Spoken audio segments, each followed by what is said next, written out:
Bayangkan, anak-anak kita yang seharusnya berlari-lari ceria, kini terpaksa menjalani cuci darah rutin layaknya orang tua. Bukan hanya 1 atau 2, tetapi puluhan anak di Indonesia kini harus menjalani prosedur medis yang seharusnya jauh dari kehidupan mereka. Apa yang sebenarnya terjadi? Bagaimana gaya hidup modern kita telah merampas masa kecil mereka yang tak berdosa? Tetap bersama kami, karena fakta-fakta mengejutkan ini akan membuka mata Anda tentang ancaman kesehatan yang menghantui generasi mendatang. Assalamualaikum warahmatullahi wabarakatuh. Sobat channel Kabar Langit, terungkapnya fakta bahwa 60 anak harus menjalani cuci darah rutin di Rumah Sakit Cipto Mangunkusumo pada Kamis, 25 Juli 2024, telah memicu keprihatinan publik yang mendalam. Fenomena ini menggambarkan betapa seriusnya masalah kesehatan yang dihadapi oleh anak-anak Indonesia saat ini. Cuci darah, sebuah prosedur yang biasanya dijalani oleh orang dewasa, bahkan lanjut usia, kini harus dihadapi oleh anak-anak yang seharusnya menikmati masa kecil mereka dengan penuh keceriaan. Fenomena ini seperti membunyikan alarm keras mengenai ancaman kesehatan bagi generasi muda. Di RSCM, anak-anak ini tidak hanya berasal dari Jakarta, tetapi juga dari berbagai daerah di luar Jawa, yang menunjukkan bahwa masalah ini bersifat nasional. Menurut Dr. Eka Laksmi Hidayati, seorang spesialis anak di RSCM, banyaknya jumlah anak yang menjalani cuci darah di rumah sakit ini disebabkan oleh beberapa faktor, termasuk kelainan fungsi ginjal bawaan, paparan obat-obatan tertentu, serta gaya hidup yang tidak sehat sejak usia dini. Penyebab gangguan ginjal pada anak-anak bisa sangat beragam. Selain kelainan bawaan dan paparan obat-obatan, gaya hidup modern yang semakin tidak sehat menjadi faktor yang semakin dominan. Gaya hidup yang buruk, terutama dalam hal pola makan dan minuman, menjadi salah satu penyebab utama yang memicu gangguan ginjal pada anak-anak. Konsumsi makanan cepat saji yang tinggi garam dan lemak, minuman berpemanis yang berlebihan, serta kurangnya aktivitas fisik telah menjadi bagian dari keseharian banyak anak di Indonesia.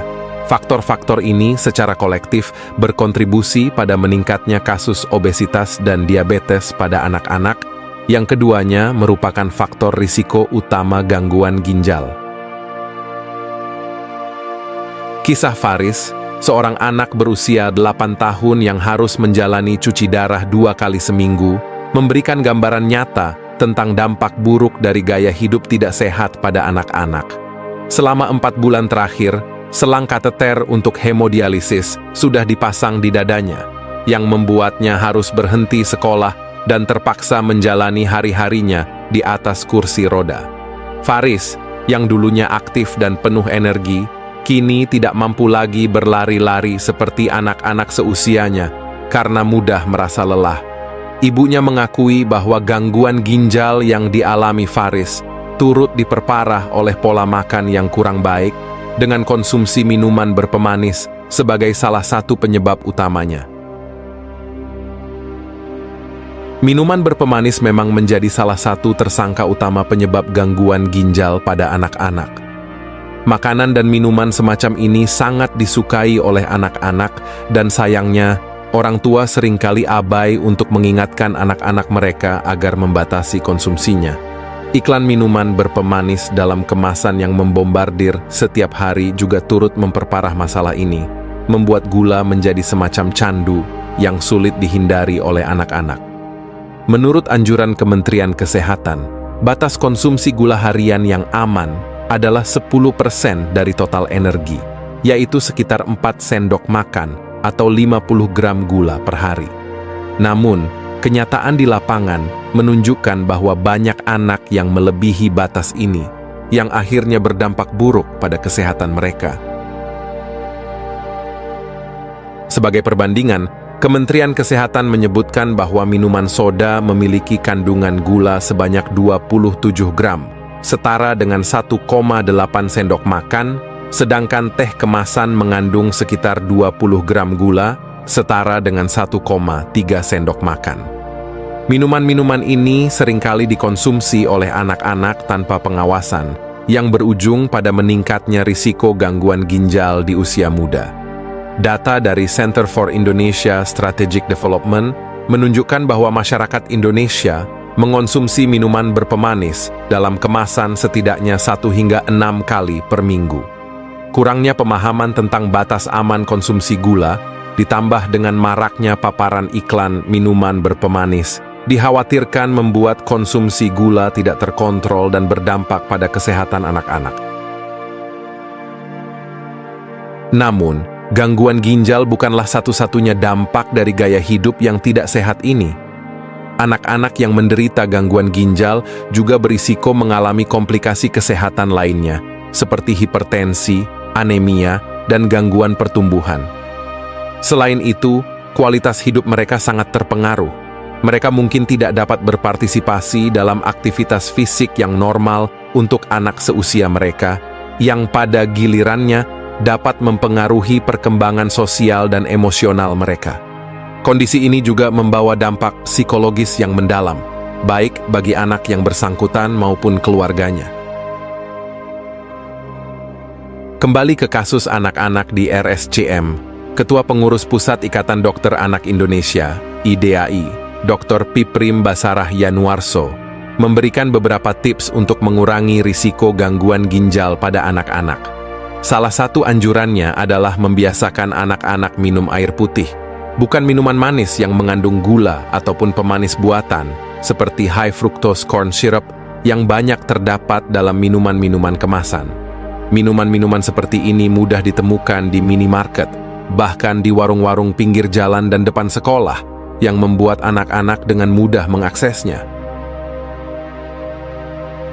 Selain membatasi konsumsi gula, penting juga untuk mengajarkan anak-anak tentang pentingnya olahraga dan aktivitas fisik. Olahraga secara teratur tidak hanya membantu menjaga berat badan yang sehat, tetapi juga meningkatkan fungsi ginjal dan kesehatan jantung. Sekolah dan komunitas juga bisa berperan dalam mempromosikan gaya hidup sehat melalui program-program edukasi dan kampanye kesehatan yang berfokus pada anak-anak dan keluarga mereka.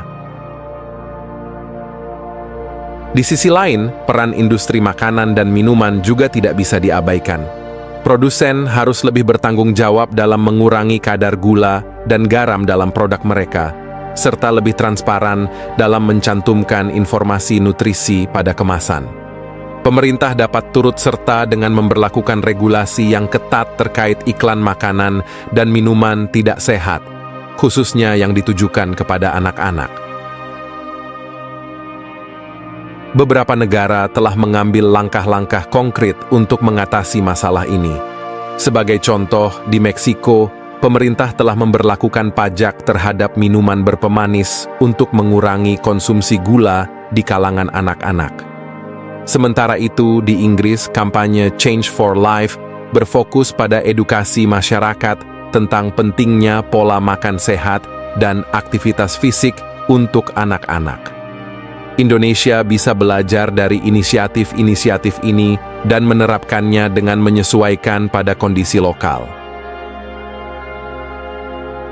Pada akhirnya, sebagai orang tua, sudah menjadi tanggung jawab kita untuk menjaga kesehatan anak-anak, termasuk mengontrol makanan dan minuman yang mereka konsumsi. Lebih baik menolak jajanan yang manis-manis daripada harus menanggung risiko sakit parah di kemudian hari. Upaya pencegahan sejak dini sangat penting untuk menghindari kondisi yang lebih buruk di masa depan, demi masa depan anak-anak kita yang lebih sehat dan cerah. Sobat channel Kabar Langit, jangan lupa untuk meninggalkan komentar di bawah, karena suara Anda sangat berarti bagi kami. Jika Anda merasa video ini bermanfaat, tekan tombol like dan bagikan dengan teman-teman Anda. Pastikan juga untuk subscribe channel Kabar Langit, agar Anda tidak ketinggalan informasi penting lainnya. Terima kasih telah menonton, dan sampai jumpa di video selanjutnya. Wassalamualaikum warahmatullahi wabarakatuh.